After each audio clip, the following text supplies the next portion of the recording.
Olá, sejam muito bem-vindas e bem-vindos ao nosso podcast, ao nosso programa de rádio O Espírito do Evangelho. Aqui é Antônio Campos. E toda quarta-feira, como vocês sabem, tem programa novo, tanto em nosso canal no YouTube, quanto nos aplicativos de áudio. Por favor, inscreva-se em nossos canais, acione o sininho lá no YouTube para receber os avisos de novidades e, por favor, de novo, curta os episódios. No programa passado, nós analisamos a questão da simplicidade, da vida simples, a partir de mensagens de Hamed, Emmanuel e Casimiro Cunha. Aliás, vimos a poesia inspiradora de Casimiro Cunha, que sempre termina lá as estrofes. Simplifica, simplifica. Mas hoje o programa é para lá de especial. Temos um convidado para conversar aqui sobre um tema importante: os cuidados que precisamos ter com as mensagens psicografadas. Como vocês sabem, lá no episódio 7 da terceira temporada, finalzinho de abril, nós tratamos desse assunto. Mas alguns ouvintes, como o Ariovaldo Vieira, eles perguntaram aqui para nós o seguinte: será que eu tenho discernimento para analisar ou ter um olhar crítico em obras de Chico Xavier ou de Valdo Franco, por exemplo? A pergunta é ótima e merece uma reflexão especial. Por isso, convidamos o Rafael, que é o criador do canal Mesa Girante, que está disponível aqui no YouTube. E vou deixar o link na descrição do episódio. Vamos aqui estender o tapete vermelho. Seja muito bem-vindo, Rafael, aos nossos amplos e arejados estúdios aqui no Zoom. Agradeço por você ter aceitado aqui o convite e a sua disponibilidade para termos aqui essa conversa fraterna. Opa, Antônio Campos. Eu, desde já, agradeço o convite, essa recepção amistosa, esse acolhimento bacana. Você já tem uma habilidade que deixa o clima super favorável para a conversa, em torno do tema proposto. Eu estou muito contente por poder estar aqui e ter essa oportunidade mesmo de dividir esse tempo aqui com o pessoal que é inscrito no canal, que acompanha o podcast, para a gente pensar e debater em torno do que Allan Kardec nos propôs, da sua obra, daquilo que ele nos deixou como um legado de reflexão em torno da existência dos espíritos, da natureza dos espíritos, e, enfim, todas as consequências filosóficas que nós podemos desdobrar a partir dessas comunicações, a importância que essa filosofia tem para a nossa vida. Então, com muita alegria mesmo que a gente está aqui. Eu acredito que esse será um papo bastante proveitoso. Com certeza vai ser. A gente vai falar muitas coisas aqui que eu acho que são muito interessantes para o nosso ouvinte, que às vezes não tem essa oportunidade de poder ver ou participar de um debate como esse que nós vamos fazer aqui, uma conversa sobre como a gente pode ter aí uma ideia, como que a gente pode se comportar frente às mensagens mediúnicas. E eu quero só deixar claro aqui que o Rafael ele é muito discreto, ele não divulga nem o sobrenome, e está tudo bem, claro, ainda mais nesse mundo aqui da internet é melhor mesmo a gente se preservar um pouco. Mas eu acho que o Rafael pode aqui contar rapidamente como que surgiu o canal Mesa Girante. Rafael, conta aqui para nós um pouquinho sobre isso. Antônio, nós tivemos contato com a doutrina espírita lá em 2002. De lá para cá, a gente foi apresentado ao movimento espírita e tudo que ele contém, mas num dado momento, lá por volta 2011, 2012, por aí, a gente sentiu necessidade, ou seja, 10 anos depois de eu ter me tornado espírita, eu senti a necessidade de pensar melhor a obra de Allan Kardec. De repente, alguns questionamentos surgiram em razão do estudo dessa obra, no qual eu observava algumas diferenças em relação àquilo que me apresentavam. Me diziam certas coisas de Allan Kardec e eu via na sua obra uma certa diferença. Foi aí que eu percebi que Allan Kardec ele tem um conteúdo que vale a pena ser estudado e que a gente precisa se dedicar um pouco mais. Foi a partir daí, a partir dessas reflexões em torno da obra de Allan Kardec e da diferença em relação àquilo que me diziam sobre ele, que eu senti a necessidade de compartilhar essas minhas reflexões, e foi daí que eu pensei o blog em 2014 e depois eu parti para os vídeos no YouTube. Então, essa minha necessidade surgiu daí, a minha necessidade de compartilhar essas reflexões em torno da obra de Allan Kardec. E o nome Mesa Girante? O nome Mesa Girante, eu quis, de alguma maneira, na época, eu percebi que existia muito essa questão alguma coisa espírita. Espírita isso, espírita aquilo. Então, eu quis quebrar um pouco essa questão do nome espírita com um nome que quem é espírita sabe que é coisa do espiritismo. Porque quando se fala de mesa girante, quem conhece o espiritismo já pega logo de cara. De qualquer maneira, é preciso levar em conta que a proposta do canal não é muito voltada para iniciantes. De alguma maneira, já fica claro que a pessoa tem que conhecer o espiritismo de alguma forma, porque ela vai identificar a mesa girante como sendo um conteúdo espírita. Então já fica implícito. Mesa girante, a pessoa que já tem uma noção, ela vai saber, rapaz, isso daqui é de espiritismo. E aí, aquela coisa, né? A mesa girante, ela parte daquela ideia de ser um espírito inferior, que é o meu caso. Então, eu faço a mesa girar, que no caso é o canal. A gente está aqui provocando um debate, assim como as mesas girantes chamavam a atenção naquela época para a existência do mundo dos espíritos. A nossa ideia, de alguma forma, é chamar a atenção para a obra de Allan Kardec. Então, tem até esse trocadilho, esse sentido aí. Ou seja, o nome possui algumas camadas também de entendimento. É mais ou menos por aí. Eu vou te voltar a palavra, porque eu sei que você quer dar continuidade. O nosso assunto é outro, né? O nosso assunto tem a ver com esse ponto de partida que eu estou colocando aqui, mas o nosso assunto são as análises das comunicações, como você introduziu. Exato, e apresentações feitas, e o nosso ouvinte, a nossa estimada e querida ouvinte também já percebeu por que nós escolhemos o Rafael. É justamente esse olhar importante de ir beber na fonte lá de Kardec, esse olhar crítico que vai ser muito importante para nós aqui, para nos auxiliar nessa conversa que nós vamos ter. Bom, então nós vamos começar, e hoje, até por ser um programa especial, nós não teremos as divisões por blocos, como vocês estão habituados, mas eu vou deixar na descrição dos episódios, aqui tanto no YouTube quanto lá nos canais de áudio, os temas abordados e os respectivos tempos da gravação. Assim vai ficar mais fácil para vocês navegarem pelo conteúdo. A ideia do programa é apresentar quais são as nossas táticas, nossas estratégias, vamos chamar assim, para analisar as mensagens mediúnicas e até mesmo as palestras. E, obviamente, nós vamos compartilhar impressões que você que está nos ouvindo pode concordar ou não, sem problemas. Não temos aqui a pretensão de escrever as tábuas da lei para uma análise das psicografias, por exemplo. Bem longe disso. A ideia aqui é seguir uma frase de Emmanuel, que está no prefácio do livro Nosso Lar. Todo leitor precisa analisar o que lê. Todo leitor precisa analisar o que lê. E é isso que pretendemos fazer no programa de hoje. Um segundo alerta é que essa análise não pretende, em hipótese alguma, desmerecer o trabalho de qualquer um, e muito menos fazer críticas pessoais. Estamos bem longe disso, não queremos nada disso. É bom avisar logo no começo, até para não ferir suscetibilidades de ninguém. No entanto, qualquer obra ou manifestação pública pode e deve ser analisada. E é o que pretendemos fazer com muito carinho, com muita fraternidade no programa de hoje. Combinado, gente? Então vamos lá. Vamos começar com o nosso visitante. As visitas têm preferência, claro, né? Sempre começamos pelo visitante. Rafael, qual é a sua primeira dica para analisar uma mensagem mediúnica? Antônio, aqui a gente, para pensar a respeito, né, da análise das comunicações, a gente tem que levar em conta que a análise das comunicações é algo que, digamos, está inserido dentro de um paradigma, né? Não é uma coisa que a gente pode pensar de forma isolada. Aliás, todo o espiritismo prático ele tem esse aspecto. A gente, como a obra de Allan Kardec, né? Ela se interrelaciona de uma forma que a gente precisa levar a coisa em conta a partir de vários aspectos, e a análise das comunicações ela conversa com temas como a obsessão, a identidade dos espíritos, a evocação, o controle do ensino dos espíritos, né? Então, essa maneira de lidar com a comunicação dos espíritos parte de um paradigma. A gente pode comentar alguns aspectos, e essa é a proposta aqui do nosso encontro, né? Da nossa conversa, do nosso bate-papo, mas sempre chamando a atenção que o ouvinte ele vai ter que, de alguma forma, pensar com mais atenção a obra de Allan Kardec.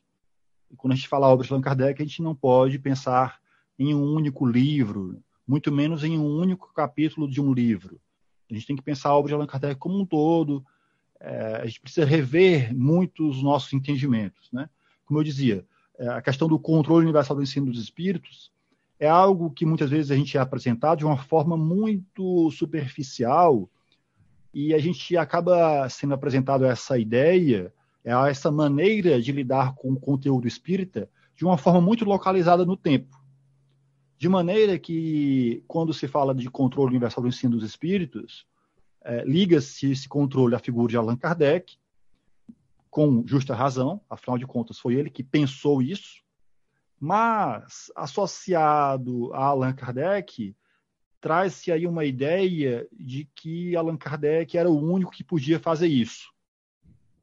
De maneira que, a partir desse entendimento, se justifica a gente não encontrar esse controle sendo praticado, porque se só Allan Kardec podia fazer, e aí, como é que fica a coisa? Allan Kardec desencarnou.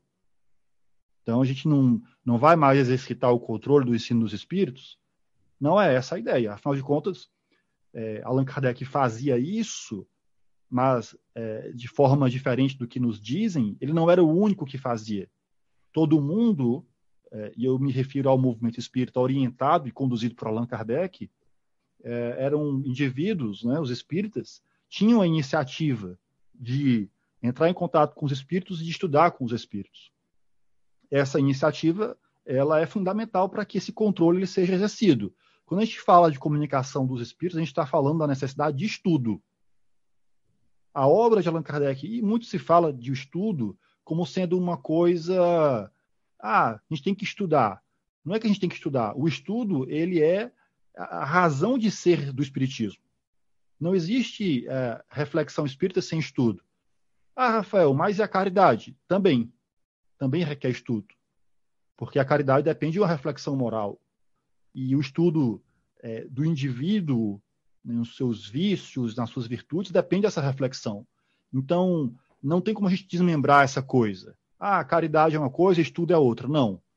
A caridade também ela está embutida na ideia da reflexão, do estudo que o Espiritismo nos proporciona. Então, estudar o Espiritismo é estudar com os espíritos ou estudar os espíritos. O que é que isso quer dizer? Estudar as suas comunicações. A análise das comunicações significa estudar o espiritismo prático, conforme as orientações de Allan Kardec, estudando o espiritismo com os espíritos, estudando o espiritismo ou estudando os espíritos com os espíritos. Não sei se ficou claro.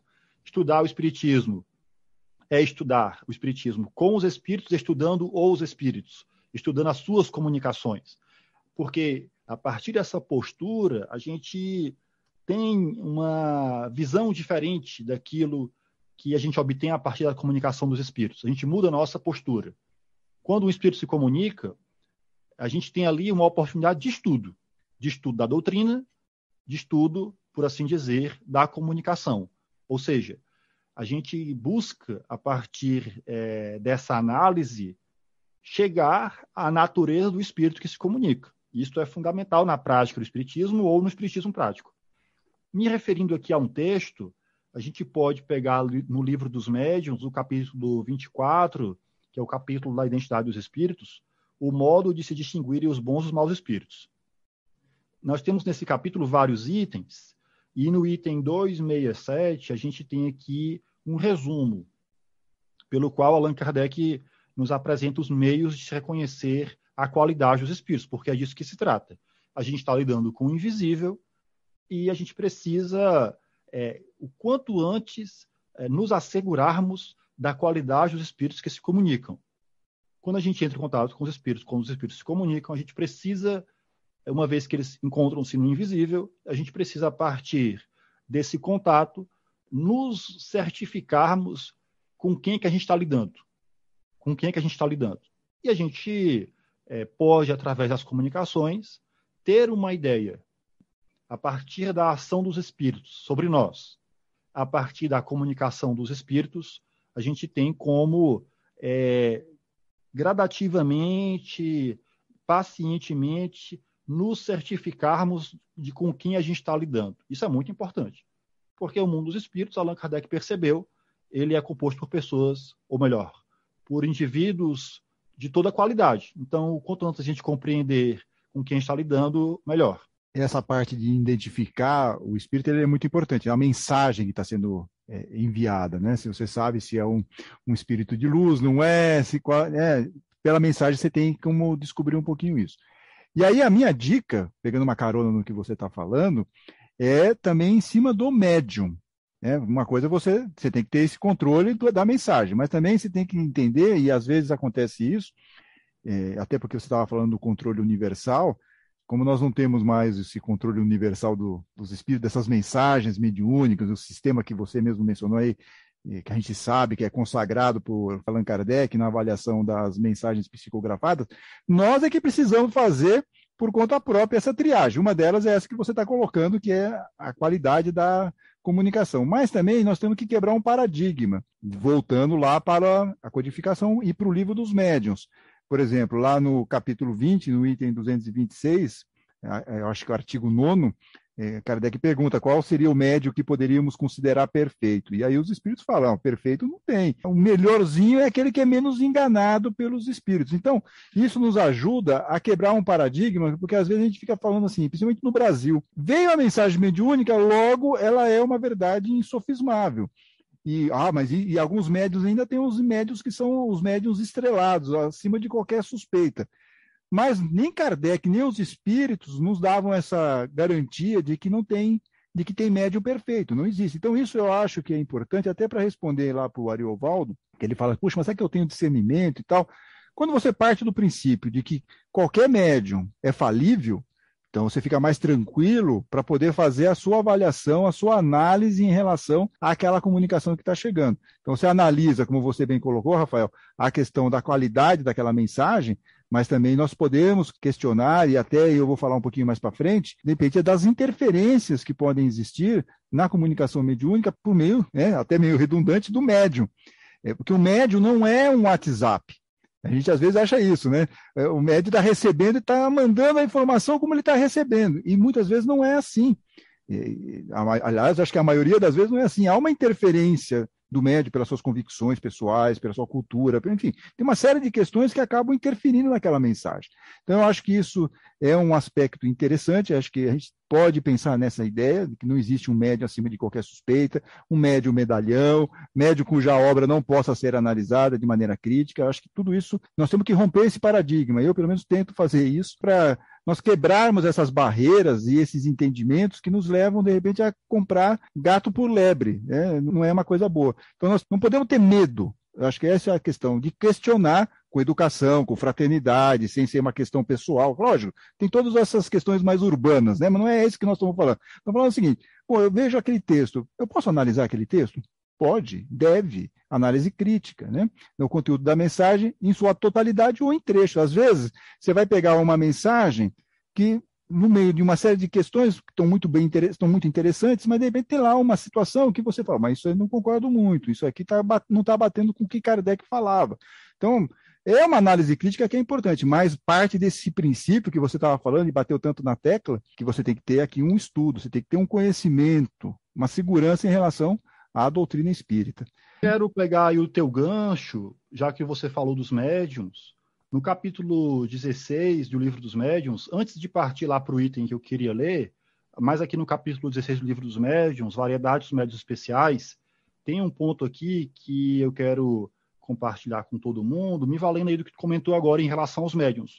Como eu havia dito, a gente não pode pensar a análise das comunicações de uma forma isolada. A obra de Allan Kardec, ela é um complexo que requer estudo. A gente não pode pensar também que é uma coisa assim, que a gente vai praticar sem dificuldades. Allan Kardec, na sua obra, ele deixa isso muito claro. A prática do espiritismo, o espiritismo prático é repleto de dificuldades. E a gente não pode se enganar. Também não é uma coisa aqui sem querer fazer nenhum trocadilho do outro mundo, é impossível, mas também a gente tem que ter uma atenção, a gente tem que ter uma certa noção, porque é a coisa, como tudo, que tem valor, digamos, requer uma atenção, uma dedicação, um certo esforço, mas não é nada impossível.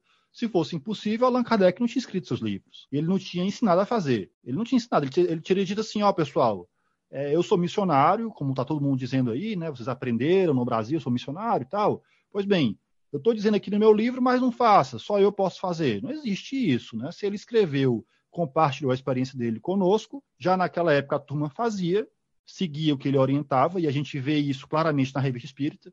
A Revista Espírita nos mostra esse movimento espírita sendo, digamos, impactado pelas orientações de Allan Kardec. Então, as pessoas seguiam o que Allan Kardec dizia naquela época, e a gente pode seguir ainda hoje. É tudo uma questão da gente querer, da gente entender que a obra de Allan Kardec ela requer de nós um mergulho. Não dá para a gente ficar achando que a obra de Allan Kardec é uma coisa que a gente vai ficar entendendo só porque eu estou ouvindo o Antônio Campos, eu fiquei só em vídeo do YouTube, descobri esse canal Mesa Girante aí, agora resolveu minha vida. Não. O que você está tendo a oportunidade aqui é de pegar alguns pontos de vista que querem, de alguma forma, expor alguns aspectos, mas isso não dispensa a tua própria reflexão, a tua própria necessidade de sentar, ler e pensar a respeito. Só pegando uma carona que você estava falando, nós estamos aqui apenas provocando curiosidades, para que a pessoa vá lá e olhe e cheque. Vamos ver se esses caras estão falando a coisa certa mesmo. Deixa eu ver lá se está lá mesmo no livro dos médios, lá, né? Na questão do 226, lá no item 226. Deixa eu ver se é isso mesmo que Kardec falou. Acho que isso tem que ser, tem que ir na fonte. Essa é a postura. Essa é a postura.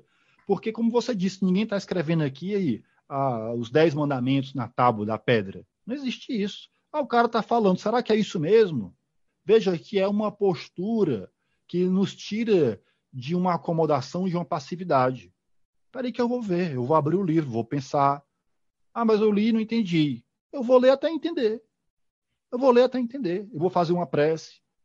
Vou pedir ao meu anjo da guarda para me inspirar. Eu quero entender isso daqui. Eu vou pedir a Allan Kardec para me inspirar. Eu estou lendo o seu livro. Eu quero entender o que você escreveu aqui. Me inspire. E com certeza essa inspiração virá, porque a gente sabe a partir da obra do próprio Kardec como os bons espíritos nos ajudam no que diz respeito ao nosso progresso espiritual. Sem dúvida, compreender a obra espírita irá, digamos, nos dar aí muitos recursos para que esse progresso se realize, né? Dependendo de como a gente viva a nossa vida. Pois bem, falando aqui do item 16, no que diz respeito aos médiuns, porque, como eu dizia, a obra e a prática do espiritismo ela tem várias facetas. Eu falei da obsessão, eu falei da iniciativa dos espíritos, da evocação, e aí você falou muito bem da questão dos médiums. É muito importante conhecer a mediunidade, os vários tipos de médiums e tal. E Allan Kardec, nesse capítulo 16, ou melhor, quando ele vai falar das variedades de médiums, de acordo com a sua especificidade e tudo, tem uma mensagem aqui do Sócrates que ele vai comentar o seguinte, lembrando que nesse capítulo 16 tem o quadro sinóptico dos médiuns, é um resumo, né, no qual Allan Kardec destrincha a mediunidade sob vários aspectos, modo de execução, qualidade, o aspecto moral do médium, ele faz um resumo bastante interessante.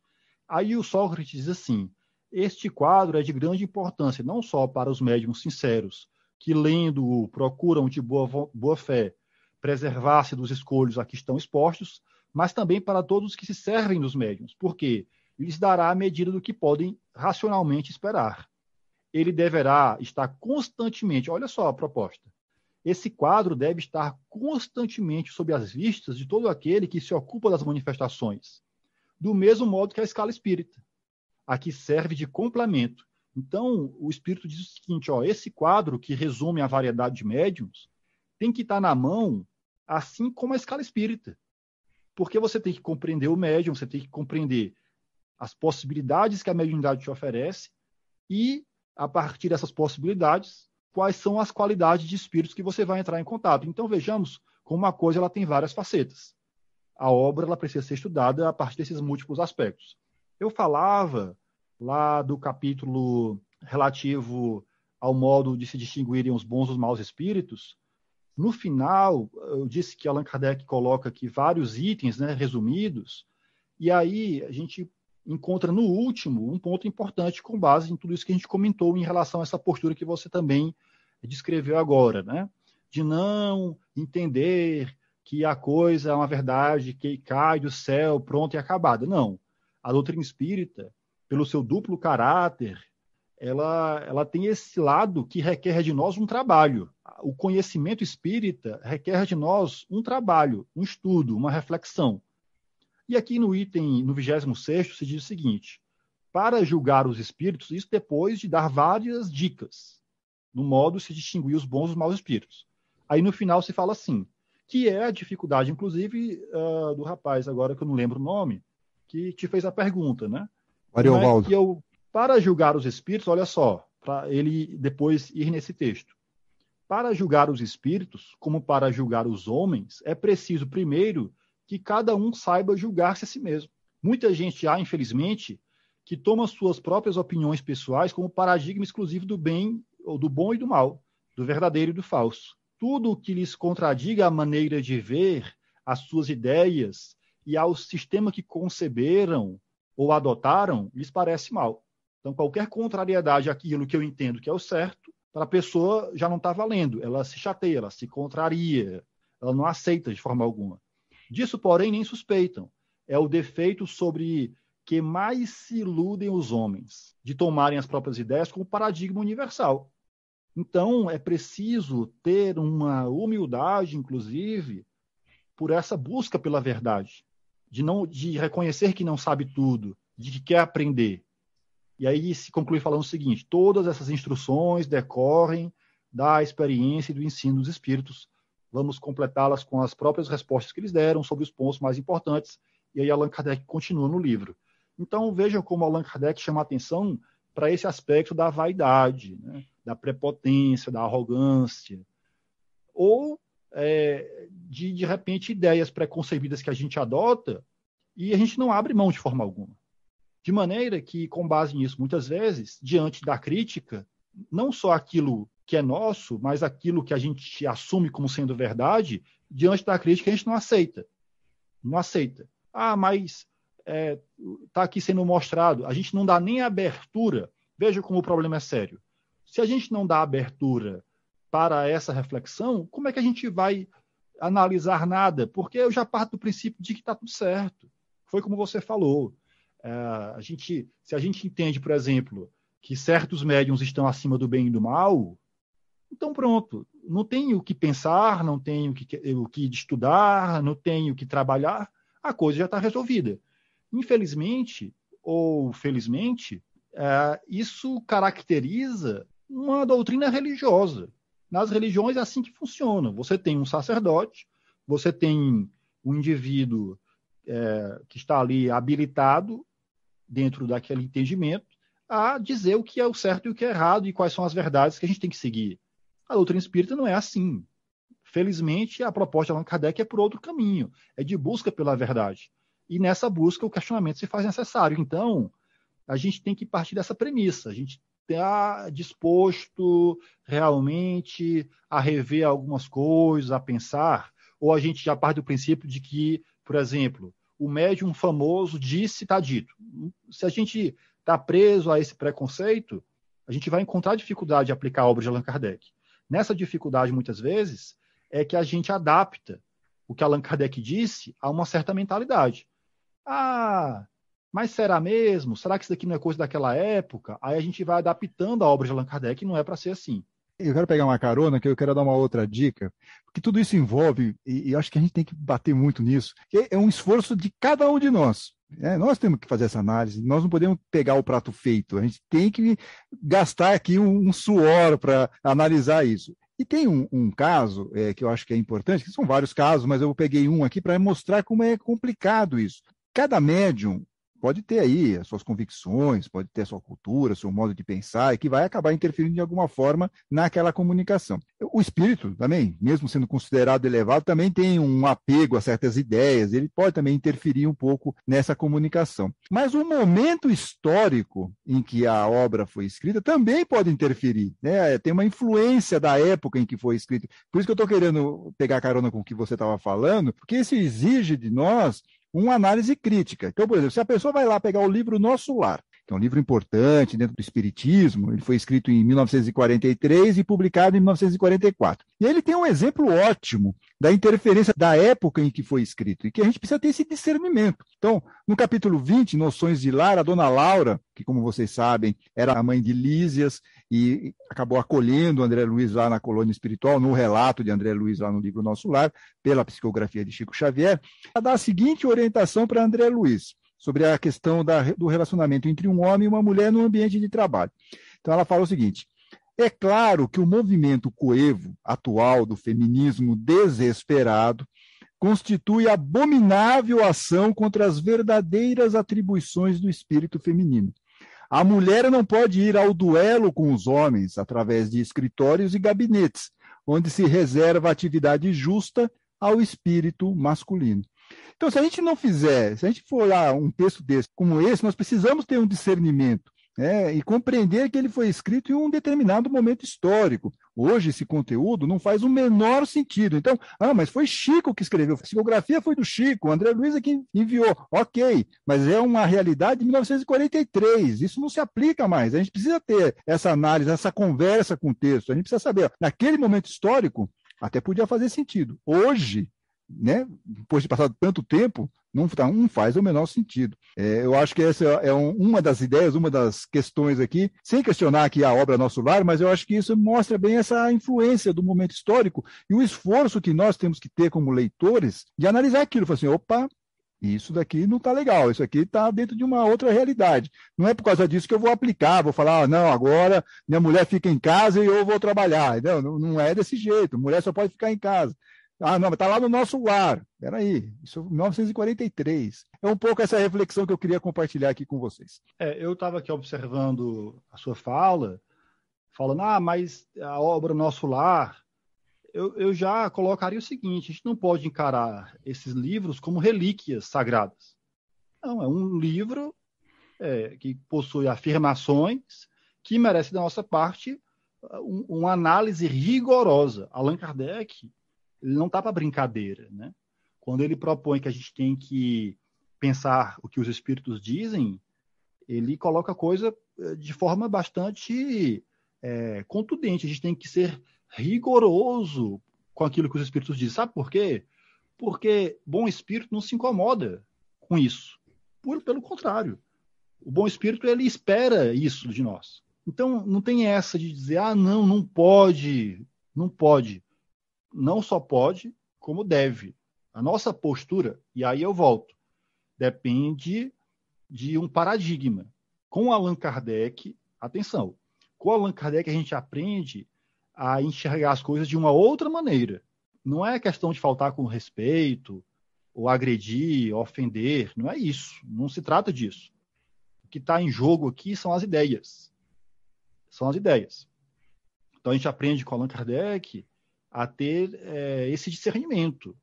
E esse discernimento depende de um certo rigor. E aí você falou algo muito importante. Nós temos que aprender a conversar com aquilo que a gente está lendo. É uma maneira muito interessante, viu, Antônio, de a gente, buscar algo além. Porque quando você lê e você se pergunta, mas o que é isso aqui? Será que eu entendi o que está aqui? O que é que isso quer dizer? O que é que isso quer dizer? O que é que o Espírito quis dizer com isso? Faz sentido? E aí, é claro que quando a gente tem um bom conhecimento da obra de Allan Kardec, essa base ela nos serve de referência para, de repente, afirmações que possam surgir no nosso caminho, e a gente vai dizer, poxa, mas qual é o fundamento disso que está sendo dito?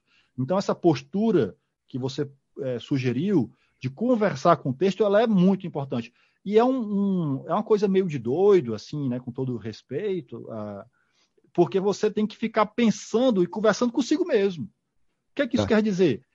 Não é só ler e ficar passando a vista nas palavras, você tem que ficar conversando consigo mesmo.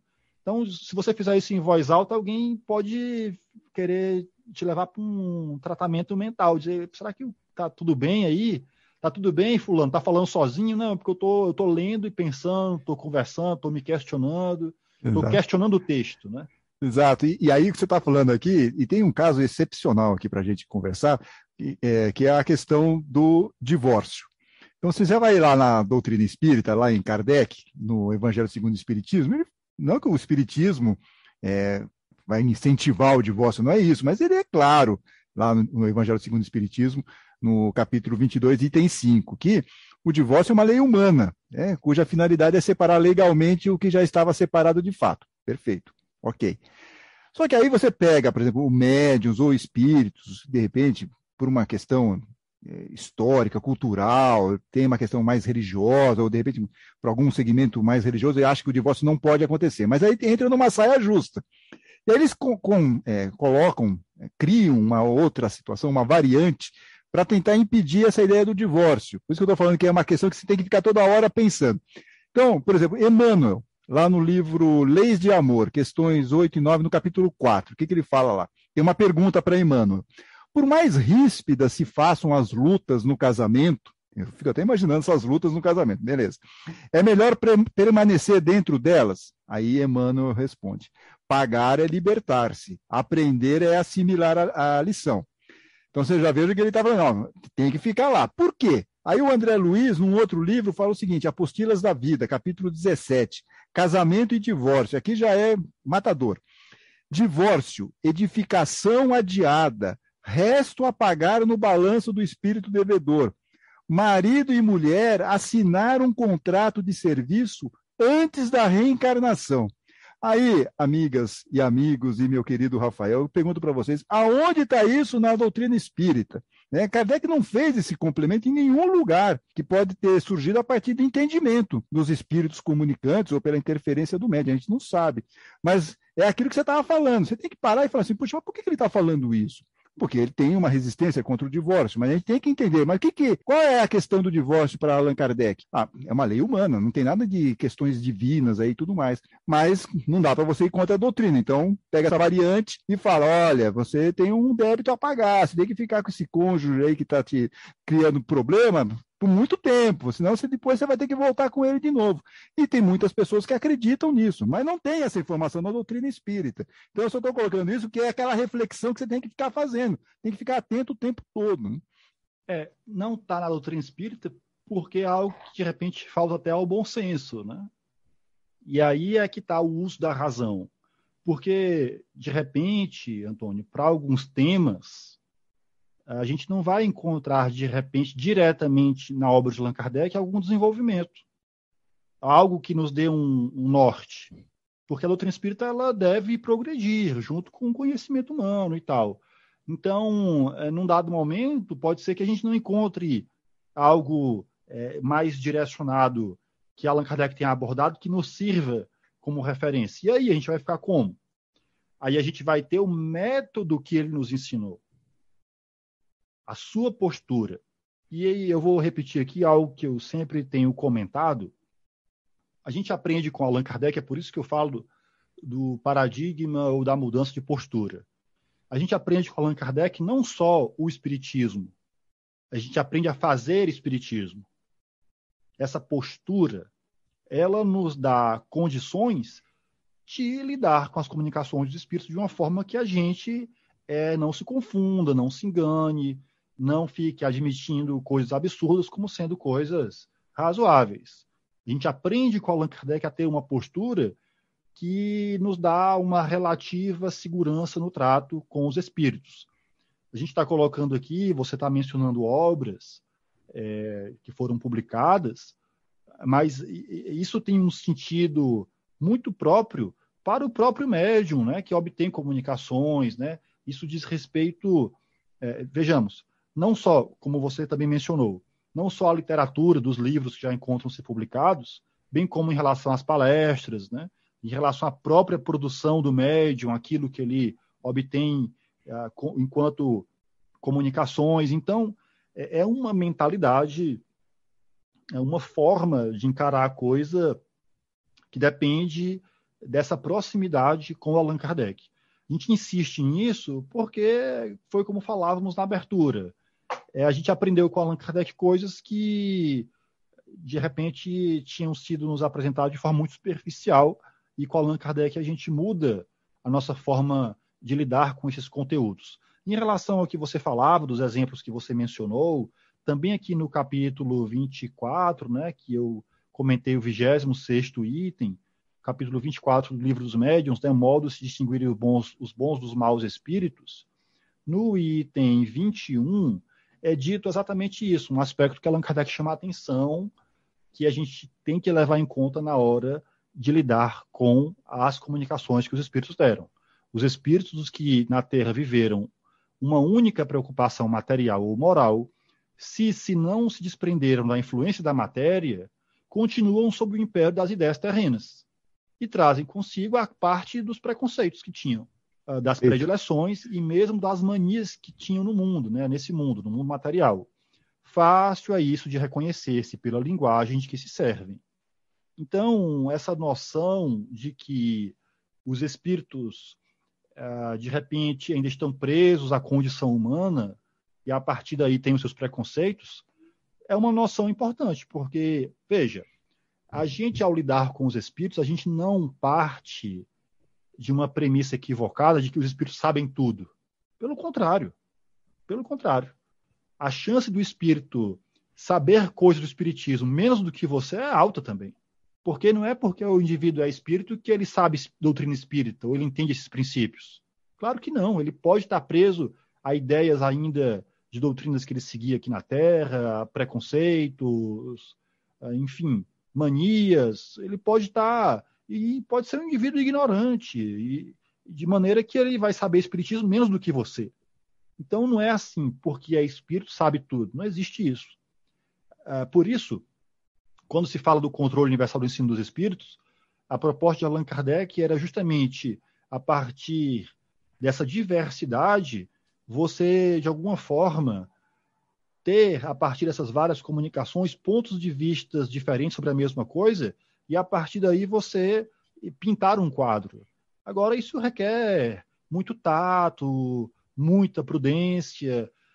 Vejamos, aquele conselho de Erasto, né? Mais vale recusar 10 verdades do que aceitar uma mentira. Isso é muito sério, né? Ele vai dizer, porque se você aceita uma mentira, uma coisa falsa, você constrói todo um pensamento em cima daquilo que mais na frente desmorona. Veja bem, o que é que significa rejeitar 10 verdades? É sério, né? Ou seja, o Espírito escreveu uma coisa que é verdadeira, mas se a gente não entendeu, se a gente não encontrou sentido, a gente rejeita, mas é verdade. Sim, mais vale rejeitar 10 verdades agora do que aceitar uma mentira. Olha como a postura de prudência nos coloca numa reserva que nos deixa com os 2 pés atrás. Hoje em dia, infelizmente, a coisa ela está, se Allan Kardec propôs o controle e o ensino dos espíritos, hoje a coisa está descontrolada. Porque não existe essa prudência. A coisa se inverteu. Porque, como falávamos antes, existe uma mentalidade religiosa. Quando a mentalidade é religiosa, parte do princípio de que a verdade cai do céu pronta e acabada. E não é assim. A verdade espírita ela é construída, requer um trabalho, requer um estudo. É claro que no nosso âmbito pessoal, de repente, a gente não tem tempo para se dedicar a esses estudos do espiritismo, inclusive se valendo da mediunidade. Isso depende muito da disposição de cada um e tal. Mas, sem dúvida, quando a gente presta atenção nesses aspectos, já nos dá uma certa noção para, de repente, palestras, como a gente comentou, né? E você falou também, palestras que a gente assiste, certos comentários, livros que chegam nas nossas mãos, ou mesmo mensagens de espíritos que nos são enviadas. Tem um sentido prático aqui da mediunidade que compete, né, especificamente para quem é médium e para quem lida com os médiums, sem dúvida. Mas todos nós, de alguma forma ou de outra, nós entramos em contato com produções da mediunidade. Ou, colocando de forma mais geral, nós entramos em contato com produções relativas ao espiritismo, que de alguma forma dizem respeito a esses princípios. A gente não pode se deparar com esses conteúdos partindo do princípio de que está tudo certo. Não, eu posso questionar. Eu devo questionar. E aí aquilo que você falou cabe muito bem. Você vai ler o texto, você vai ouvir a afirmação do expositor, se perguntando, será que é assim mesmo? Não há nada de errado nisso. É errado questionar na religião, como a gente sabe. Na religião, se você questionar, você é considerado o quê? Um herege. Quem é você para questionar? Você não tem autoridade para isso. Só que a proposta espírita não é assim. O questionamento está na base da postura, do método e da maneira de fazer as coisas que a gente aprende com Allan Kardec. E eu acho que uma questão, Rafael, pegando aqui um gancho do que você estava falando, é nós não criarmos dogma. Porque às vezes a gente está falando da questão da religião, mas às vezes a gente cria uns paradigmas, uns dogmas que são, nada se pode questionar, né? Nada se pode discutir, nada se pode falar. Não, mas isso é antidoutrinário. Tem muito isso, né? A gente acaba ouvindo. Quando, na verdade, está bem distante da doutrina, muitas vezes. Você vê esse caso do divórcio que eu estava comentando aqui, estava dando exemplo. Isso, em tese, seria antidoutrinário, né? Está muito distante do que estava em relação à doutrina espírita, lá no Evangelho segundo o Espiritismo, mas criou-se aí uma variante, né? Mas são questões que a gente acaba não discutindo e fica esse dogma em relação a essas mensagens mediúnicas, sejam elas de qualquer forma, da maneira como elas chegam para nós. Pode ser um livro, como você estava falando, pode ser por meio de uma palestra também, né? Uma palestra também, o expositor está lá preparado para falar, mas vem lá algumas questões espirituais, seja uma mensagem que você recebe pelo WhatsApp, nesses grupos de WhatsApp aí de espírita, vem um monte de mensagem mediúnica. Então, você tem que saber discutir, você tem que ter ferramentas para olhar para aquilo e falar, né? Isso daqui não me convém muito, não é legal, isso aqui é uma coisa interessante. Mas nós temos que partir dessa primeira base. E aí nós estamos aqui falando muito isso, e conversando muito sobre a questão dos médios, conversando um pouco sobre a questão dos espíritos e tal, mas também tem um pouco de culpa de quem lê. Porque às vezes o espírito nem teve a pretensão de colocar as coisas de uma maneira e nós aqui meio que deformamos o que eles escreveram. Então, acho importante que nós temos aqui esse cuidado de não dar para a obra um significado que ela não possui. Uma psicografia, né, que tem como pano de fundo, por exemplo, alguns fatos históricos. Ela não quer dizer necessariamente que está relatando um lado oculto do fato, que ninguém conhece. Como o pessoal adora isso, né? Adora uma fofoca do mundo espiritual, olha, como é que foi lá na época de Jesus e tal. Bom, enfim. E, invariavelmente, essas obras mediúnicas têm um aspecto, apenas um aspecto, que eu acho, pelo menos, é uma opinião pessoal minha. Elas são obras edificantes. Então, elas estão lá para nos entreter, nos elevar, fazer com que a gente faça uma reflexão, mas não quer dizer que ela está contando um caso, um fato que realmente aconteceu. E eu estou falando isso porque nós temos alguns exemplos que a gente acaba interpretando, por exemplo, um caso deles que é famoso, Paulo Estevão. Paulo Estevão, assim, é um livro interessante, é um livro bom, deve ser lido, está tudo bem. E o próprio autor Emmanuel, ele deixa claro no prefácio que aquele livro é uma biografia romanceada. Portanto, tem fatos históricos e tem ficção, tem uma novelinha lá no meio. Perfeito? Só que ele não explica o que é um fato lá e o que é uma ficção. Ele não coloca isso. Alguns romances históricos até dizem isso, né? No final, o autor acaba colocando algumas informações sobre isso. Emmanuel não coloca. Ele só fala que é uma biografia romanceada e que o objetivo dele com a obra era motivar os cristãos, que, segundo ele, estavam muito acomodados. Mas apesar desse alerta de Emmanuel, vários espíritas acreditam que tudo que está em Paulo e Estevão realmente aconteceu. É o lado oculto da história, é o lado que o Evangelho não traz, ele está mostrando para nós. E o próprio Emmanuel não nos apresenta dessa forma. Ele fala, poxa, não é isso, é uma biografia romanceada e eu quero dar um incentivo, eu quero mostrar a vida de Paulo para ver se o pessoal aí acorda, vê uma elevação moral, uma elevação espiritual, fazer esse trabalho acontecer, não ficar passivo. Outro exemplo é o livro Boa Nova, pelo espírito de Humberto de Campos. Ele fala no prefácio, na Escola do Evangelho, esse é o prefácio, né? Ele escreve lá. Dos milhares de episódios desse folclore do céu, consegui reunir 30 e trazer ao conhecimento do amigo generoso que me concede a sua atenção. Essas histórias seriam histórias lá da época de Jesus. Então ele traz lá essas 30 histórias, mas ele recolhe da onde? Do folclore do mundo espiritual. Quando ele fala isso, a história é verdadeira ou são histórias? Né? São histórias.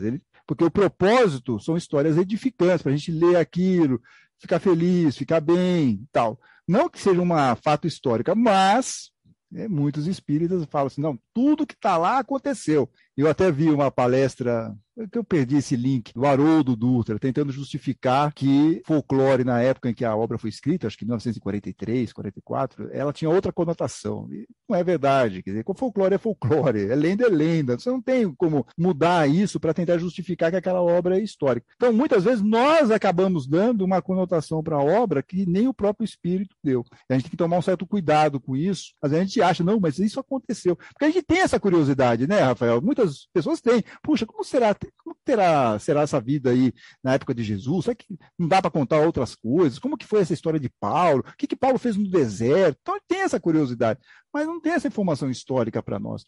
Mensagens de pessoas famosas que voltam lá do plano espiritual para contar como foi a minha recepção lá, o que eu aprendi no plano espiritual, um monte também. Aconteceu isso? A gente não sabe.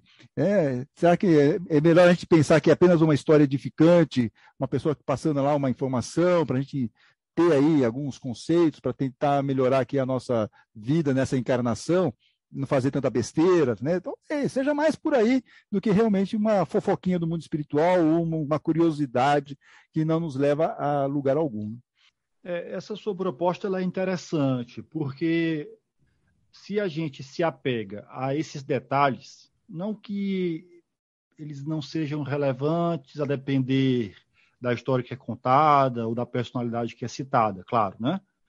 Mas se a gente não quiser se confundir ou se perder, de repente, com esses aspectos, porque ao fazer isso, a gente pode perder de vista, de repente, a reflexão moral possível, né? Ao invés de eu pensar a respeito da experiência de vida, das reflexões que de repente eu possa aproveitar a partir dessa história que está sendo contada, eu vou me apegar a coisas, digamos, superficiais, acessórias. Então, assim, do ponto de vista do nosso interesse espiritual, que é o nosso progresso, o interessante para quem gosta, né, de se debruçar a respeito dessas histórias, o mesmo vale também, e é um erro muito comum, no que diz respeito à descrição dos espíritos, relativa ao mundo espiritual. Então, os espíritos se valem de recursos descritivos, tal, e aí as pessoas ficam se apegando a essas descrições materiais do mundo dos espíritos, o que, de certa forma, é muito problemático, né? Então, a gente se apega àquilo que é acessório e deixa de lado o mais importante, que é a reflexão moral, sem deixar de levar em conta que a reflexão moral, em algum momento, também precisa passar pela nossa reflexão, pelo nosso discernimento, pelo nosso bom senso, como o exemplo que você deu relativo à questão do casamento, né? Se você pensar nessas colocações, por exemplo, levando em conta a gravidade da violência doméstica, né, dos casos de feminicídio, uma coisa terrível, né, que atinge as mulheres. Então, assim, mesmo as reflexões morais precisam ser pensadas, né? Então, se a gente não só não presta atenção nelas para pensá-las direito e ainda fica perdendo o foco com questões acessórias, aí é que a gente está, enfim, patinando, né? A gente está se apegando a coisas que não tem muita importância. De fato, a gente fica discutindo o sexo dos anjos. E aí, até que ponto a gente, de repente, até uma coisa que a gente pode colocar para os espíritos, né? Até que ponto essas descrições elas valem a pena se na prática a turma, ao invés de focar naquilo que é importante, fica se apegando ao sexo dos anjos. Perfeito. Então, ao invés de refletir moralmente, fica realmente ali discutindo coisas que não levam a lugar nenhum. Qual é a diferença de saber isso ou aquilo? Prática para a sua vida, zero. É só algo que você muitas vezes se apega para ficar debatendo e gerando controvérsia inútil que não leva a lugar nenhum, quando o que interessa é a reflexão moral. Então, até que ponto essas descrições históricas, romanceadas do mundo dos espíritos valem a pena e podem ser aproveitadas, se do ponto de vista prático a gente acaba trocando os pés pelas mãos, né?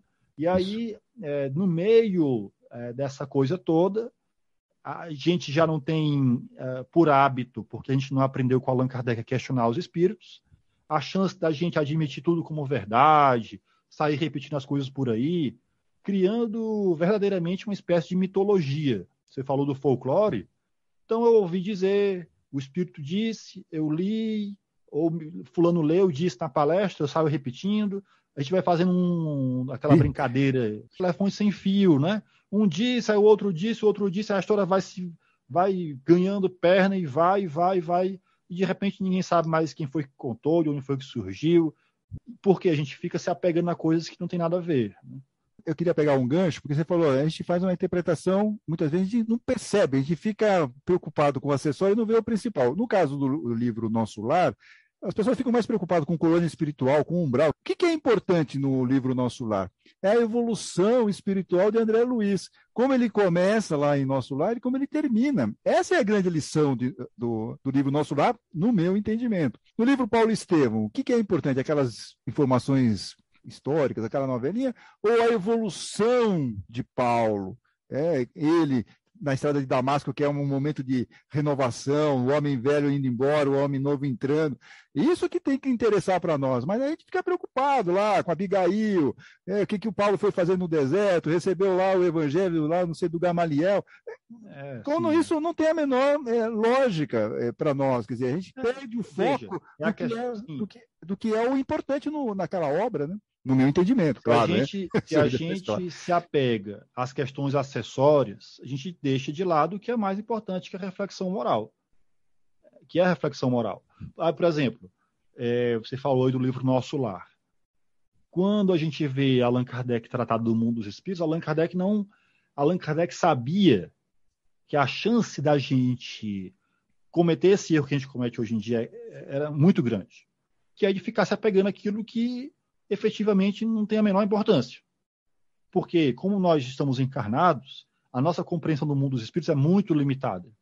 A gente só pode compreender o mundo dos espíritos por analogia. E aí a analogia ela é muito grosseira. A chance da gente interpretar as coisas de forma literal é muito grande.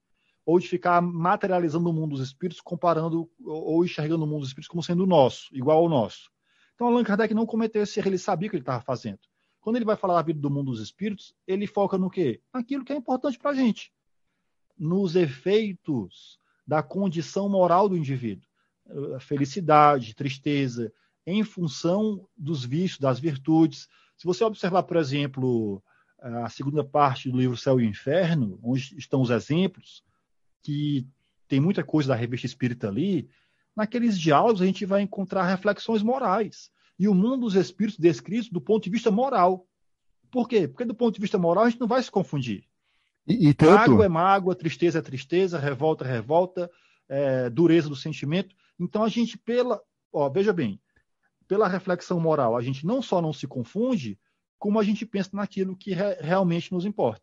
Eu só queria fazer só um parênteses rápido aqui, você falou do Céu e Inferno, dessa página, que eu acho sensacional. Ele separa os espíritos pela evolução moral. Espíritos evoluídos, é essa evolução, né? Um está na colônia espiritual, outra não, é a evolução moral, é o grau de consciência que esse espírito apresenta. Então, a melhor maneira, importante isso daqui, para depois a gente não ficar... Porque a gente escuta muitos por aí. Allan Kardec não tinha como falar das coisas do nosso lar, que também é um argumento que se usa muito. Allan Kardec não tinha como falar sobre essas coisas naquela época. É um argumento que se usa, mas não faz muito sentido. Até porque essas descrições do mundo dos espíritos, elas antecedem Allan Kardec. Então não era uma coisa que ele não tinha conhecimento. Agora, ele não estava fazendo uma metafísica, né? A doutrina espírita ela tem um campo experimental muito seguro. Se fosse para ficar fazendo uma metafísica e inventando coisa, não precisava, né? As religiões estão aí para isso. Você tem um sacerdote, você tem um profeta, que aí ele bola lá o sistema dele, define lá como as coisas são. Não é bem por aí. Allan Kardec, a proposta é outra. Nós falávamos lá no início do caráter da revelação espírita. E esse caráter é um duplo caráter. Uma parte desse caráter diz respeito ao nosso trabalho, ao nosso estudo, ao nosso pensamento, à nossa reflexão, que é justamente o que caracteriza a doutrina espírita pelo seu lado, digamos, a construção do conhecimento, por aquilo que é entendido como sendo a ciência e tal. Pois bem, quando Allan Kardec vai falar do mundo dos espíritos, para não cometer esse erro de construir uma metafísica, ele vai falar do mundo dos espíritos a partir do ponto de vista moral. E do ponto de vista moral a gente vai entender sem nenhum problema, sem ficar se apegando ao que é acessório, sem ficar discutindo o sexo dos anjos. Efetivamente, o que acaba acontecendo, a partir de certas descrições do mundo dos espíritos, é que a gente fica se apegando ao sexo dos anjos, quando o que importa é a reflexão moral, que é o que a gente vai encontrar na obra de Allan Kardec. Ele fala do mundo dos espíritos, descreve o mundo dos espíritos do ponto de vista moral. E aí, isso para nós é um espelho, porque a gente observa a realidade espiritual do ponto de vista moral, e aí a gente traz a reflexão para a nossa vida, que é o que nos interessa. Então, por esse caminho não tem erro. Qual é o erro? É ficar perdido em coisas que, de repente, não têm a menor importância. E ficar também, que a gente acaba ficando autorreferente. E aí nós nos desconectamos das coisas que estão acontecendo à nossa volta. Coisas de ciência, por exemplo, história, de repente tem uma série de revelações, e você pega, por exemplo, materiais didáticos da Federação Espírita. Então, está lá, Carta aos Hebreus. Carta aos Hebreus, segundo a Bíblia de Jerusalém, não foi escrita por Paulo. No entanto, no livro Paulo Estevão, Emmanuel diz que foi escrita por Paulo. E aí acaba se caindo nessa questão. A gente deixa de lado. Peguei um exemplo banal, mas a gente acontece isso o tempo todo, né? A gente acaba se referindo a obras que são obras psicografadas, que o autor espiritual muitas vezes não falou que aquilo era uma obra histórica, mas nós entendemos como uma obra histórica e que o que está escrito lá realmente aconteceu. E vai, então, para uma obra didática que é distribuída aí para os centros espíritas, perpetuando uma questão como essa. A gente cria essa bolha mitológica e se afasta das revelações históricas, das novas pesquisas teológicas, que são muito importantes quando você está estudando o Evangelho. Mas a gente parte sempre desse princípio de que tem que ficar dentro dessa bolha. Quando a gente fica nessa bolha, a gente fica fechado nela, a gente não consegue enxergar o que está acontecendo do outro lado. E quando a gente faz isso, é criticado, né? Não pode, tem que ficar dentro da doutrina espírita. É um pouco infernal isso, viu? Eu não sei como a gente vai escapar, difícil, né? Por exemplo, eu tive uma experiência, uma vez eu fui assistir a uma palestra, eu gosto muito, do José Carlos De Luca, ele foi lá no centro, e a gente foi faz um tempo, 2015 isso. Ele estava lá falando de um livro que eu uso muito nas exposições, né? Que é o Médico Jesus, isso. E ele fala da Maria Madalena, que é uma prostituta. Eu fiquei bravo com aquilo. Falei, mas como que ele... José Carlos De Luca, né? Foi uma pessoa preparada e tal.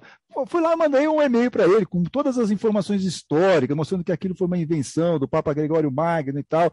O Vaticano já tinha mudado esse entendimento na década de 1960. E o De Luca, obviamente, muito educado, ele me responde, até tomei um susto, falei, ele nunca vai me responder esse e-mail, mas ele respondeu, falou, olha, Antônio, vou refletir sobre isso, muito obrigado pelas suas informações, mas no livro Boa Nova, né? aí a gente não tem muito o que discutir, aí volta para a mitologia, entendeu? E veja, eu estou falando do De Luca, sem crítica, porque eu uso o De Luca, falo do De Luca nas palestras, nas exposições, tá tudo bem, eu gosto do De Luca, mas teve esse caso, mas só para a gente retratar, é um exemplo também banal, como a gente fica muito preso nessa bolha autorreferente.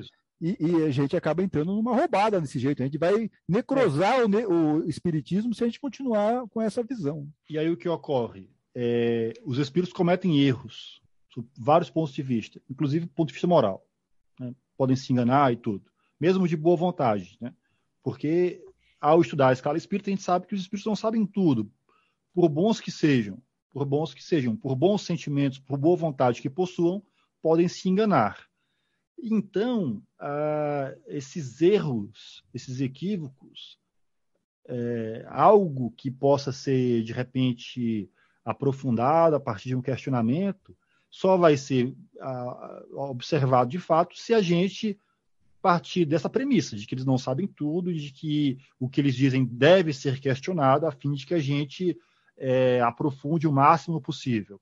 Tem um exemplo que a gente está comentando lá no canal, de um artigo de Allan Kardec, publicado na Revista Espírita de julho de 1860, chamado Exame Crítico. Olha como é interessante. Isso está na Revista Espírita, porque Allan Kardec coloca isso para o movimento, de maneira que o movimento, os espíritas em geral, também façam como ele faz.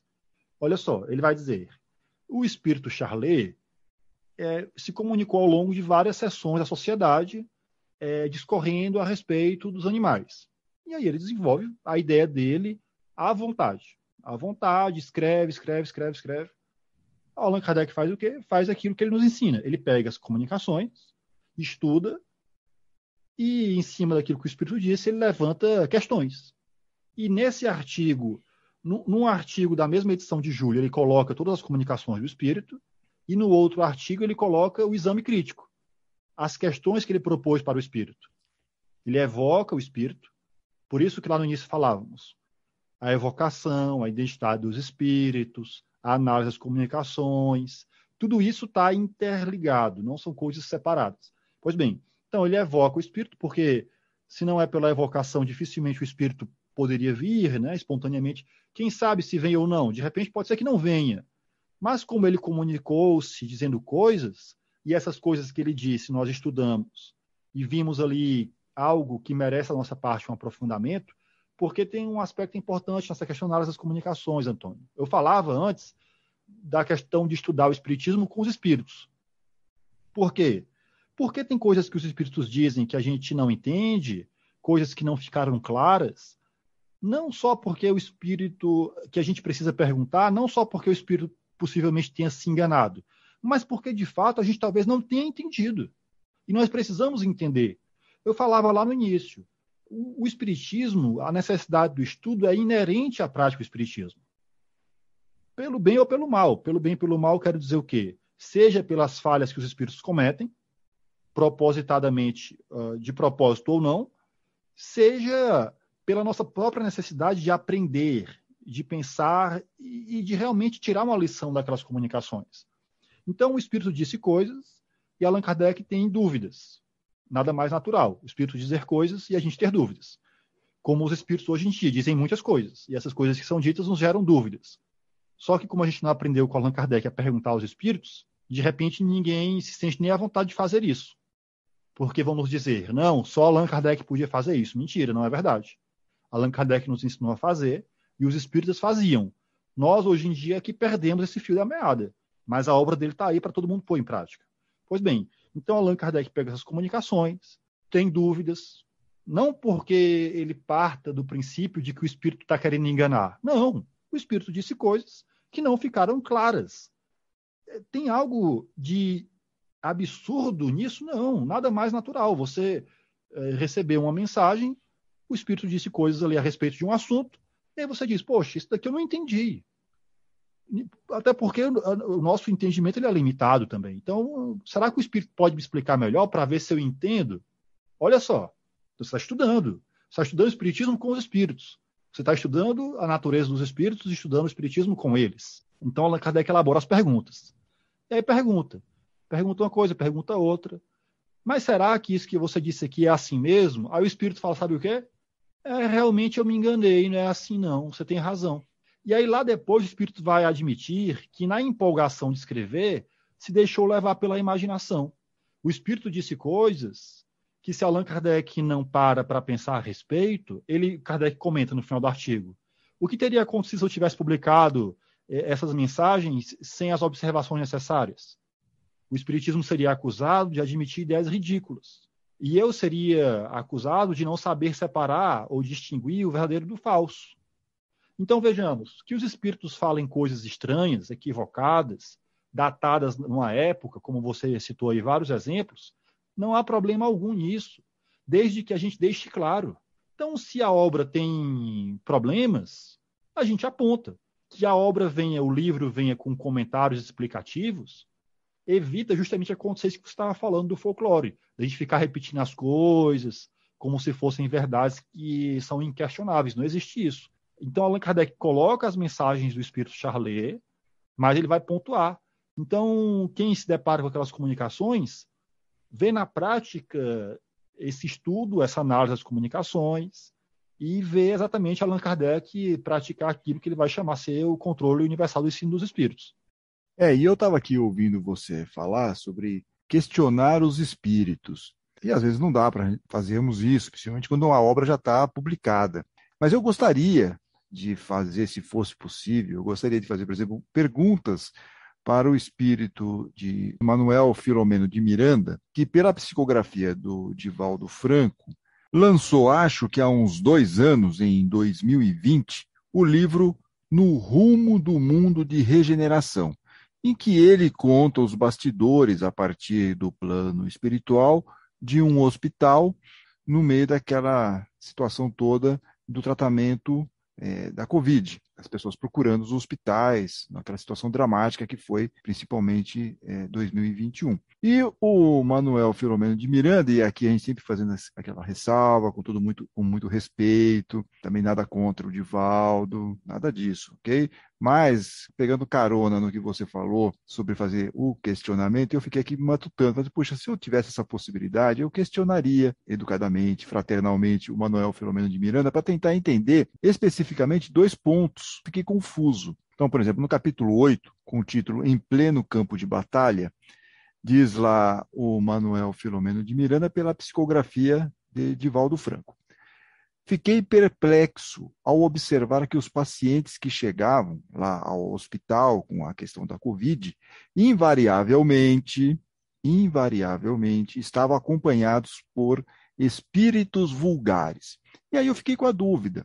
Por exemplo, ele está dizendo isso, que todo mundo que pegou Covid e foi para o hospital tinha uma influenciação espiritual negativa, e será que é por causa disso que ele pegou a Covid? Uma dúvida. Eu faria aqui para o Espírito esclarecer se é isso mesmo, ou se for uma interpretação errada da minha parte, também pode ser. No capítulo 11, no título Os Justiceiros, ele comenta aqui sobre os tratamentos que estavam sendo feitos. Não tinha vacina ainda, então ele explica aqui a seguinte coisa. Cumpria-nos inspirar os médicos na aplicação daquele remédio que estava dando melhores resultados, mesmo que pudessem apresentar depois algum efeito colateral. A verdade é que alguns medicamentos, embora não sejam os ideais, mesmo porque ainda não se pôde produzir uma vacina preventiva, que é a melhor solução. Então, nós temos que lembrar que este livro foi lançado no final de 2020 e a vacinação contra a Covid ainda não tinha começado. Bem, esses medicamentos, diz aqui o Manuel Filomeno de Miranda, restabelecem os pacientes com mais rapidez. Se tomados aos primeiros sintomas, impedem o prosseguimento da virose, o que constitui uma verdadeira bênção. Então, a minha dúvida aqui é se ele, o Manuel Filomeno de Miranda, o espírito, está aqui dizendo ou indicando que o tratamento precoce, que todos nós sabemos, já sabíamos naquela época, e hoje acho que não tem mais nenhum questionamento sobre isso, nunca funcionou. Então, a minha dúvida é assim, puxa, mas um espírito de luz está indicando esse tratamento precoce? Ou é uma análise equivocada aqui na hora da leitura? Então, eu faria essas 2 perguntas para o espírito Manuel Filomeno de Miranda, se eu pudesse, para ele esclarecer aqui. São 2 pontos, 2 aspectos no livro No Rumo de Regeneração. Quando você cogita essa possibilidade, depende de quem esteja nos ouvindo e do quanto essa pessoa esteja, digamos, mergulhada nesse viés religioso, isso daí é um absurdo.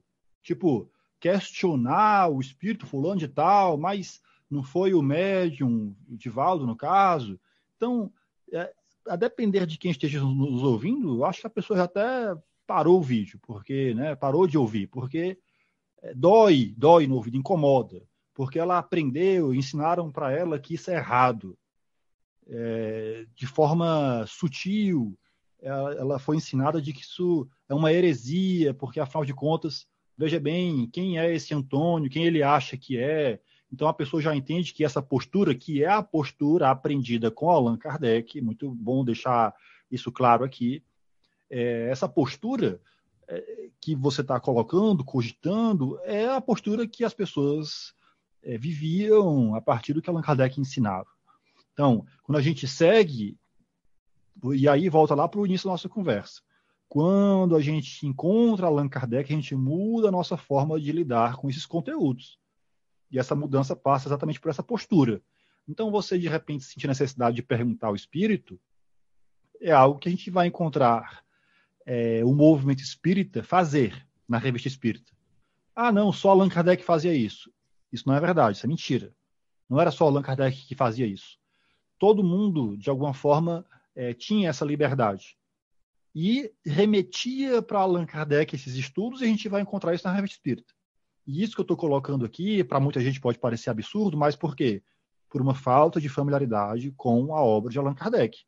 Não é nada absurdo, impossível, extravagante ou arrogante pensar-se na possibilidade de evocar esse espírito e perguntar para ele: Porque, assim, ninguém melhor do que o Espírito para responder.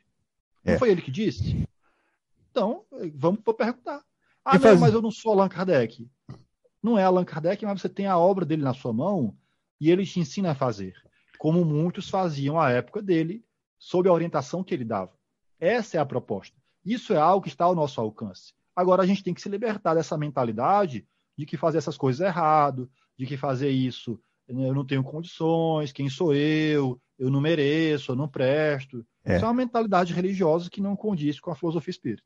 Eu acho também que muito dessa questão que você está colocando, essas barreiras, é que criou-se também no movimento espírita que só a casa espírita tem lá a segurança espiritual para você fazer esse tipo de trabalho. Então também houve essa questão e vem de anos isso, não é que começou ontem, né? Tem coisas de décadas. Então isso também acabou meio que criando essa mentalidade barreiras de que, psicológicas. Exatamente. Nós ficamos condicionados, né, a entender a coisa de um jeito que, como eu disse lá no início, a gente pega a obra de Allan Kardec e vai ver que a coisa é diferente. Então, peraí, existe uma diferença entre o que a gente encontra na obra dele, o que ele propõe, e o que às vezes é apresentado para a gente como sendo o que Allan Kardec diz.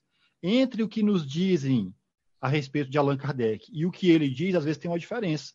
É justamente isso requer da nossa parte volta à questão do questionamento, do pensar, do refletir. A gente precisa se livrar de certos preconceitos, e é difícil, porque a gente entra no movimento espírita e é apresentado a toda uma construção dominante que a gente tem muita dificuldade de se libertar. Sim. É difícil mesmo. Não, é difícil. Mas Allan Kardec está lá, e a obra dele está lá só esperando a gente. E isso, assim, quer dizer, seria nossa meta posterior. Eu acho que hoje, com esse programa, pelo menos eu espero que nós fizemos aqui, que a gente consiga pelo menos fazer com que todos que nos acompanharam aqui, pelo menos, comecem a refletir um pouco mais em relação a essas mensagens mediúnicas. Já é o primeiro passo. Já é o primeiro passo. Já vai fazendo essa análise, já vai fazendo ter esse momento de discernimento em relação a qualquer tipo de mensagem ou palestra. Tem o discernimento. Eu acho que é possível e é ótimo para o crescimento de cada um de nós como espíritas fazer esse tipo de questionamento. Pode falar, Rafael. Uma última sugestão aqui, né, já que a gente está encerrando, do mesmo capítulo 24, né, que é do modo de se distinguir os bons dos maus espíritos, tem o item aqui 266, que antecede os itens que a gente estava lendo. A gente leu 2 itens, né, do item 267, né, mas o 266 tem um conselho do Espírito São Luís que a gente, lá no canal Mesa Girante, a gente vive repetindo isso. E para quem está ouvindo, eu recomendo a gente pensar com muito carinho a respeito desse conselho. Olha só como isso daqui é radical. Vai de encontro a muitos desses preconceitos que a gente tem na nossa cabeça. Preste atenção. Qualquer que seja a confiança legítima que vos inspirem os espíritos que presidem aos vossos trabalhos, qualquer que seja a confiança legítima, uma recomendação há que nunca será demais repetir e que deveríeis ter sempre presente no pensamento, quando vos entregares aos vossos estudos. É a de pesar e meditar. É a de submeter ao controle da razão mais severa todas as comunicações que receberdes. É a de não deixardes de pedir as explicações necessárias até formardes opinião segura, desde que um ponto vos pareça suspeito, duvidoso ou obscuro. Isso aqui isso aqui abre a nossa cabeça de uma maneira que não tem volta. Quando a gente entende isso daqui, abre a nossa cabeça de um jeito que não tem mais volta. Porque a ideia do questionamento, do uso da razão, como ele coloca, o controle da razão mais severa. Se é comunicação de espírito, não tem problema. Pode questionar, pode tentar até entender. E aí, quando ele coloca não deixar de pedir explicações, o que é que significa pedir explicação? O exemplo do Charlet. Charlet disse o que quis, mas, uma vez que o que ele disse possui ponto suspeito, duvidoso ou obscuro, bom, então vamos pedir explicação.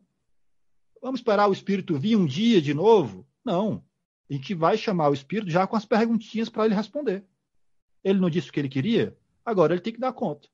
Então, esse conselho do São Luís aqui, ele casa perfeitamente, de repente, para ilustrar, né, todo esse nosso debate em relação a essa postura, porque nos remete aqui a essa nossa necessidade de sairmos de uma condição de passividade em relação aos conteúdos espíritas.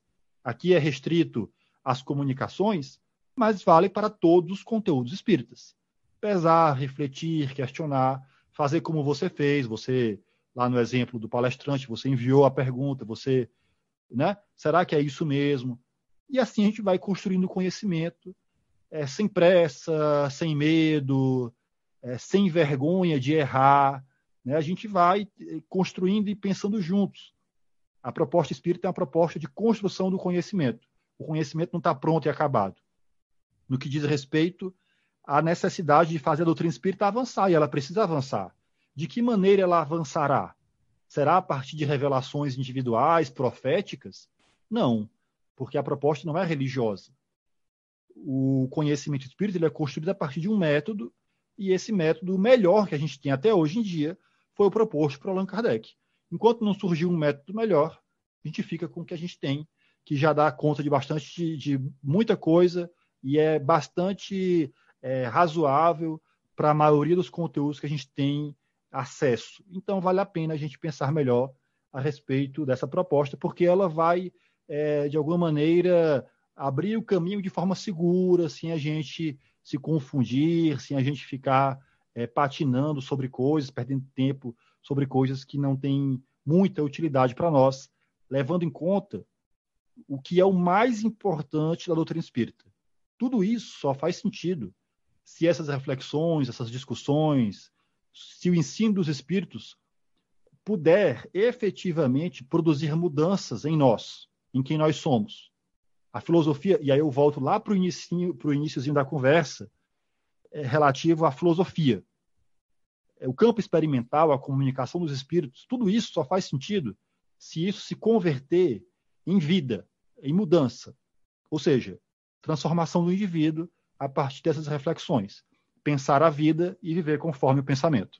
Perfeito. Então essas foram algumas dicas pessoais aí do Rafael, do canal Mesa Gerante, deste que vos fala, dicas para nós analisarmos aqui as mensagens mediúnicas, as palestras, enfim, todo esse conteúdo que está por aí para a gente ter essa visão mais crítica, né? Obviamente, não são as únicas dicas, isso é importante, não são as únicas dicas. Nós não tínhamos a pretensão de esgotar esse assunto neste programa, e tampouco dizer que essas dicas devem ser seguidas, as tábuas da lei, nada disso.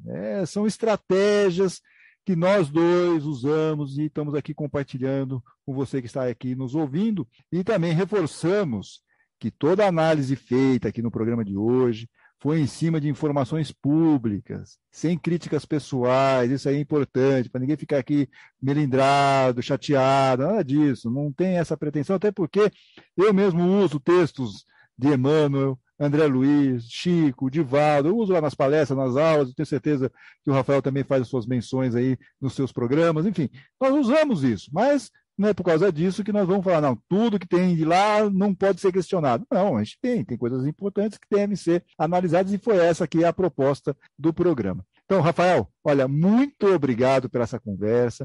As portas do nosso canal aqui, o Espírito do Evangelho, elas estão sempre abertas para você. Valeu mesmo. Meu amigo, eu agradeço pela oportunidade, pelo convite. Eu espero que o papo tenha sido suficiente, como você falou. Não para esgotar, é impossível esgotar. A obra de Allan Kardec é muito vasta e profunda. Então, o que a gente fez foi só pincelar alguns aspectos muito superficialmente, sempre chamando a atenção para a obra de Allan Kardec, que é o que todo mundo tem que fazer. A partir de já, pegar a obra de Allan Kardec e olhar para ela buscando algo diferente, tentando se libertar de alguns preconceitos, de coisas que você ouviu, desde que você pense a respeito dessas coisas que te disseram, para que você pondere e tente encontrar em Allan Kardec a visão dele, e não a visão que te disseram. Ah, Rafael, mas tu não está falando aí também? Pois é, você não tem que pegar o que eu estou dizendo e acreditar cegamente. Você pode levar em conta para tirar suas próprias conclusões por conta própria. Você leva em conta se quiser, desde que você pense a respeito e busque, né, Allan Kardec na sua obra, a fim de que você mesmo chegue a essas conclusões ou a outras conclusões a partir do que Allan Kardec te diz. É isso. E eu tinha um professor, ele falava o seguinte: duvidem de tudo que eu estou dizendo, até para provocar, para a gente poder estudar e ir lá ver se realmente o que ele estava falando fazia sentido. É esse o espírito. Realmente eu espero que o programa aqui tenha instigado essa curiosidade, que muitos dos nossos queridos ouvintes e estimados ouvintes vão lá beber na doutrina espírita, nas obras de Kardec, para refletir um pouco mais e fazer uma análise mais crítica em relação a tudo o que está envolvido aqui no movimento espírita em relação a conteúdo. Muito bem, e você que está nos acompanhando, aproveite e deixe a sua mensagem lá no YouTube. Diga qual é a sua estratégia para analisar uma mensagem mediúnica. Compartilhe lá que a gente vai responder cada uma das mensagens que chegarem. E curta, né? Aproveita que já está lá mesmo escrevendo a mensagem. E curta o episódio, se inscreva no canal, acione o sininho para receber as notificações de novidades. E na semana que vem, na próxima quarta-feira, teremos episódio novo. Até lá, fiquem bem. Fiquem com Deus.